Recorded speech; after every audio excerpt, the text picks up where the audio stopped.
I never thought my family would become the source of my deepest betrayal. For years, my sister Miriam and I coexisted in what I assumed was a loving, if slightly competitive, relationship. Everything changed on a chilly December evening during a belated Thanksgiving dinner at our mother's house. Miriam arrived with her new husband, James, a man I barely knew, tall and polite, with the kind of quiet demeanor that left you guessing. I'd greeted them both with genuine warmth, curious to learn more about my brother-in-law. Little did I know, they'd prepared a trap. My mother had insisted we gather for a formal sit-down meal, complete with linen tablecloths and leftover autumn decorations. The house smelled of roasting turkey and burnt candles. As soon as I walked in, I sensed tension. Miriam avoided my eye, whispering conspiratorially to James whenever I came near. Despite my unease, I helped set the table. Then we all sat, arms stiff at our sides, trying to play happy family. At first, I chalked up the awkward atmosphere to holiday stress. But the real reason for that tension would become clear soon enough. By the end of that night, I'd realized that the people I trusted the most had decided to turn my life into a twisted social experiment. I remember the flicker of candles on James's face, the subtle way Miriam kept checking his reactions. If I had known what lay behind her careful glances, I might have fled that night immediately altogether. I'd always been labeled the more independent sister, while Miriam was considered fragile after her ex-fiancé, Brandon, cheated on her. Our mother often coddled Miriam, praising her resilience and urging the rest of the family to show compassion. This dynamic had its cracks, but I never expected those cracks to become a deep chasm. That night, as we served ourselves turkey and stuffing, I caught Miriam staring at me with a peculiar intensity. James, seated beside her, tried to engage me in small talk. How was my job? Did I still play tennis? Was I seeing anyone special?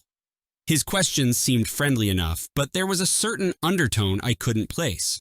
My father, oblivious to any tension, chattered about neighborhood gossip. My mother, perched at the head of the table, cast disapproving looks whenever I answered James too eagerly. In hindsight, her expression made sense. She believed I was flirting.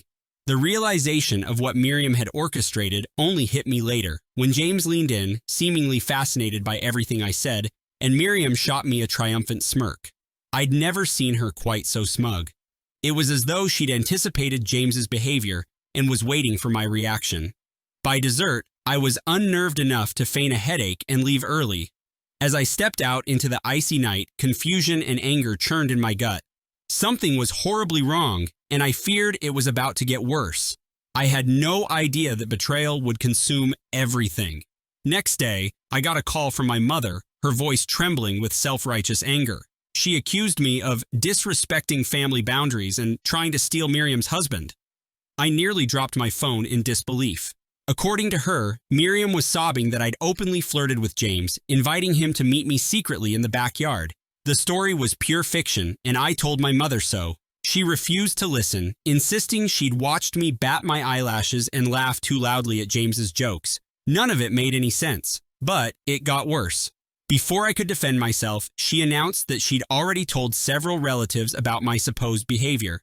My aunts, uncles, and cousins had been informed that I was nothing but a homewrecker. I felt nauseous. How could my own mother spread such devastating lies without even asking for my side? She demanded I apologize to Miriam or risk being ostracized. Enraged, I hung up. In that moment, I realized just how toxic our family dynamic had become. If I didn't act quickly, my reputation would be destroyed. Panicked, I texted Miriam, begging her to stop this madness. She never replied. Instead, she posted vague, guilt-tripping messages on social media about betrayals from those closest to us. It was surreal. My phone lit up with texts from confused relatives, and I could scarcely breathe, knowing how quickly falsehoods become accepted as the truth. Desperate for answers, I drove to Miriam's house. She opened the door with red-rimmed eyes but a smug tilt to her chin. James hovered behind her, arms crossed. I didn't mince words. I demanded she explain why she was accusing me of something so vile. Instead of an explanation, she dropped the real bomb. She'd orchestrated the entire flirtation as a test. Traumatized by Brandon's infidelity, she wanted to see if James might be tempted by another woman. And who better to use than her own sister, someone she assumed would play along or be easily blamed. I felt sick. James wouldn't meet my gaze, muttering only that he'd done what Miriam asked. but Miriam insisted I was at fault for encouraging him.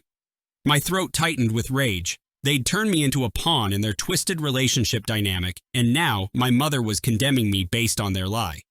I shouted, demanding they confess.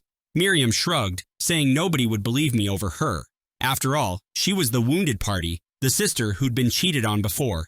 Trembling with fury, I left without another word, slamming the door. Driving away, I realized the gravity of my predicament. Miriam and James were united in their deceit, and my own mother had chosen their version of events.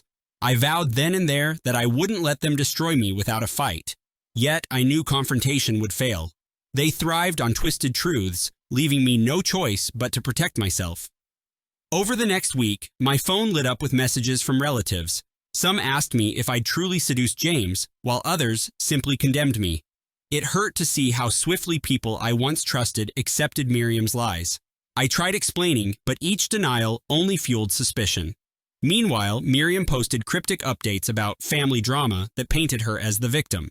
My mother left me angry voicemails, insisting I attend a family meeting to resolve this disgrace. I refused. I knew they'd corner me, demanding I apologize for something I never did. Then my cousin Lisa, one of the few who stayed neutral, tipped me off.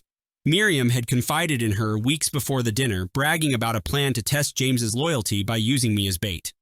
Lisa hadn't taken her seriously, thinking it was just idle talk. Horrified by the outcome, Lisa apologized profusely, saying she wished she'd warned me. At least now I had a witness. Determined to fight back, I compiled every piece of evidence: text messages, voicemails, even an old recording of Miriam confessing she sometimes tested partners by pitting them against me. With each discovery, my anger crystallized into resolve. I would defend my name, but I'd also punish those who tried to ruin me. Family or not, I refused to let them trample my integrity. This was no longer about clearing misunderstandings. It was about standing my ground in a war they had instigated. My resolution hardened. I would not forgive, seek retribution. I dropped out of every planned family function, refusing to endure their hostile stares. My mother kept calling, leaving messages that swung between tearful pleas and vicious condemnations. She accused me of tearing the family apart. In truth, they'd done that all by themselves. My father remained disappointingly silent, too conflict-averse to intervene. Meanwhile, I reached out to certain relatives privately, sharing pieces of evidence. Some were shocked, others skeptical, but at least a few recognized Miriam's pattern, recalling times she'd sown discord with previous boyfriends. The tide began to shift slightly. People started asking Miriam uncomfortable questions, prompting her to lash out defensively. I took no pleasure in her frustration. I simply wanted her lies exposed. The real turning point came when Lisa urged me to release the old recording publicly. At first, I hesitated. Broadcasting family secrets felt drastic. But then I realized they'd already dragged my name through the mud. Why should I protect them? So, I posted the audio on social media along with a concise statement. I didn't go into lurid details, I just laid out facts. Reactions were immediate and polarizing. Some relatives apologized, others ranted about betraying blood. Miriam tried damage control, claiming the recording was old and out of context. But you can't misinterpret a gleeful admission of testing men. My mother exploded, calling me every name in the book. I blocked her number. In that moment, I severed the final thread of my former loyalty. I refused to sacrifice my sanity. Christmas came and went without me setting foot in my childhood home.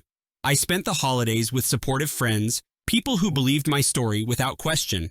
They showered me with warmth I never realized I'd been missing. Meanwhile, social media simmered with family gossip. Miriam posted photos looking unbothered, while James wore a forced smile. My mother stuck to vague condemnations, calling me ungrateful. A few aunts tried to mediate, but I wasn't interested in half-baked truces. If Miriam or my mother couldn't offer a genuine apology, there was nothing to discuss. My father finally called, sounding weary.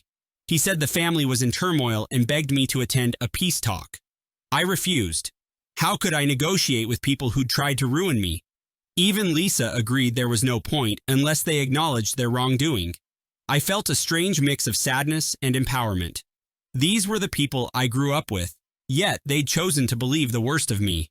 Rather than chase a hollow reconciliation, I focused on my life. I poured energy into my career, signed up for a painting class, and even adopted a rescue dog.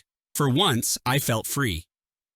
The absence of their toxic judgments was a gift. Sure, I had moments of doubt. Memories of happier times haunted me, but every pang of nostalgia reminded me why I needed to stay away. I was done being anyone's scapegoat. I vowed never to forgive betrayal, no matter how they pleaded or pretended. As the new year dawned, rumors about me gradually lost steam. My mother still refused to recant her accusations, but fewer relatives seemed interested in the drama. Miriam and James, however, found their marriage under scrutiny. People questioned why she'd feel compelled to test her husband and what that said about their trust. Gossip labeled their union as fragile. I felt a grim satisfaction, though I tried not to dwell on it. My own life was flourishing in their absence. One day, Lisa mentioned that Miriam was complaining about how isolated she felt. Apparently, she blamed me for turning the family against her. The hypocrisy was staggering, but I refused to engage. I'd given them the rope, and they'd effectively hanged themselves with their lies. Instead, I channeled my energy into personal growth. I learned that self-respect sometimes means walking away from people who refuse to see your worth. Therapy helped me process lingering guilt, reminding me it wasn't my responsibility to fix their mess. Each week, I grew stronger, more certain that cutting them off was the right decision. I threw out old family photos, purging my home of painful reminders. Occasionally, I'd dream of childhood holiday gatherings, but I always woke up feeling relief that I no longer had to pretend. By spring, the tension in my chest had eased. I could breathe again, freed from the weight of their judgment. This was my life, finally lived on my terms. I refused to relinquish my hard-won peace again. One afternoon, I received an unexpected email from James. He wrote that he regretted his role in Miriam's scheme, claiming he'd only done it to soothe her insecurities. He apologized for hurting me, but also asked me not to share his message with Miriam. His cowardice was palpable. Though part of me felt vindicated by his admission, I was done dealing with half measures. I didn't reply. Let him squirm in the bed he'd made. Shortly after, Miriam posted a long rant, accusing certain people of wrecking her marriage. Rumor had it they were attending couples counseling. I supposed they'd need it, given how their marriage was founded on distrust. I watched the drama unfold from a distance, thankful I'd removed myself from that toxic sphere. My mother tried one last tactic, showing up at my workplace unannounced. She stood in the lobby, tears streaming, begging me to talk. When I asked if she finally believed me, she shook her head, insisting Miriam was innocent. She wanted me to stop this family feud by apologizing. The sheer gall left me speechless. I turned around and walked back to my office, leaving her there. That evening, I cried not because I missed her, but because I realized she'd never change. From that day on, I refused all contact. I was done letting her emotional manipulation seep into my life. No more illusions about a mother's unconditional love. My world was quieter without them, and I treasured each moment truly free of toxic burdens. Months passed. I found solace in new routines, weekend hikes, a book club, Saturday brunches with friends. Each day that I woke up without dreading a call from my mother felt like a gift. My cousin Lisa reported that the family gatherings were somber, with Miriam sulking and James practically mute. My mother maintained her stance, telling anyone who'd listen that I was holding a grudge. Yet fewer relatives sympathized with her. The evidence I'd shared still lingered online, a testament to Miriam's manipulations. Some in the family quietly reached out to me, expressing regret for doubting my character. While I appreciated their words, I kept my distance. Trust, once broken, isn't easily restored. I refused to let them waltz back into my life without acknowledging the damage they'd done. My father sent me a letter, his old-fashioned way of communicating. He wrote that he missed me and wished I could find it in my heart to move on. The letter sat on my kitchen table for a week before I read it again. Then I shredded it. Moving on didn't mean forgiving those who betrayed me. It meant building a life where their betrayal no longer consumed me. And that's exactly what I did. My days brimmed with purpose, untainted by their toxic meddling. I no longer craved their acceptance. The emptiness they left became room for things that truly mattered. New friendships, inner peace, and genuine self-worth flourished. I felt reborn, firmly resolute in my refusal to forgive them. Summer arrived, bringing radiant mornings and long golden evenings. I finally cashed in some vacation time and traveled to a beachside town, soaking up the sun's warmth. Each wave that lapped the shore seemed to wash away lingering traces of bitterness. In a stroke of serendipity, I met a kindred spirit named Elena, a fellow traveler who'd also escaped familial toxicity. We bonded over coffee, discussing the catharsis of cutting off harmful relatives. It felt empowering to share my story without shame or hesitation. Returning home, I felt renewed, ready to embrace the life I'd rebuilt. I no longer wondered what my family said about me. If they still painted me as the villain, so be it. My truth was mine alone. One afternoon, Lisa visited with news that Miriam and James were separating. I felt no sympathy. Their fate was sealed by their own distrust. My mother predictably sided with Miriam, blaming me for cursing the marriage. I just shook my head, glad to be free of that madness. Lisa admitted she might cut ties with the family too, tired of the constant drama.